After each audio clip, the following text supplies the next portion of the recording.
Panas. Anies dan Prabowo saling sindir. Gerindra pasang badan.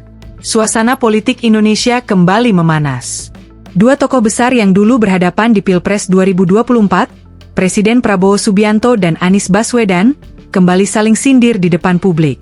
Ucapannya membuat banyak orang teringat lagi pada ketegangan di masa kampanye lalu. Semuanya bermula dari pernyataan Presiden Prabowo saat menutup Musyawarah Nasional Partai Keadilan Sejahtera, atau PKS, di Jakarta. Dengan nada bercanda, Prabowo menyinggung soal nilai 11 dari 100 yang dulu diberikan Anies kepadanya saat debat Pilpres 2024. Saya tuh nggak dendam sama Anies. Nggak.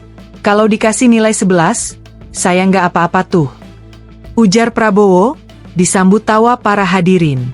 Bahkan, Prabowo menambahkan gurauan. Sebenarnya dia yang bantu aku menang, karena emak-emak kasihan. Ucapnya sambil tertawa. Meski bernada santai, di balik candaan itu, Prabowo menyisipkan pesan serius soal kedewasaan berpolitik. Ia mengatakan, untuk belajar menerima kekalahan, masyarakat bisa belajar dari dirinya yang telah ikut 5 kali pemilihan dan 4 kali kalah. Tapi rupanya, sindiran itu tak dibiarkan begitu saja. Dalam kesempatan berbeda di Semarang, Anies Baswedan balik menyinggung soal tata kelola pemerintahan. Anies menilai, banyak jabatan publik saat ini diberikan bukan karena kompetensi, tetapi karena koneksi. Ia menegaskan, kalau sistem seperti itu terus berjalan, maka sulit bagi bangsa ini untuk benar-benar maju.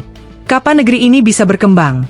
Kalau tanggung jawab publik diberikan pada orang yang tidak punya kompetensi, bahkan di bawah standar, kata Anies dalam dialog kebangsaan di Semarang. Pernyataan Anies langsung direspons oleh kader Partai Gerindra.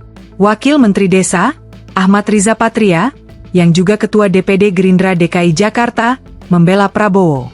Riza menegaskan, Prabowo tidak pernah mengutamakan koneksi politik, melainkan selalu memilih putra-putri terbaik bangsa untuk membantu pemerintah.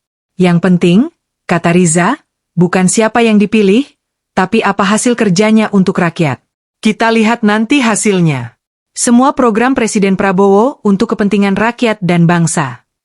Ujar Riza Patria. Download Tribun X sekarang. Menghadirkan lokal menjadi Indonesia.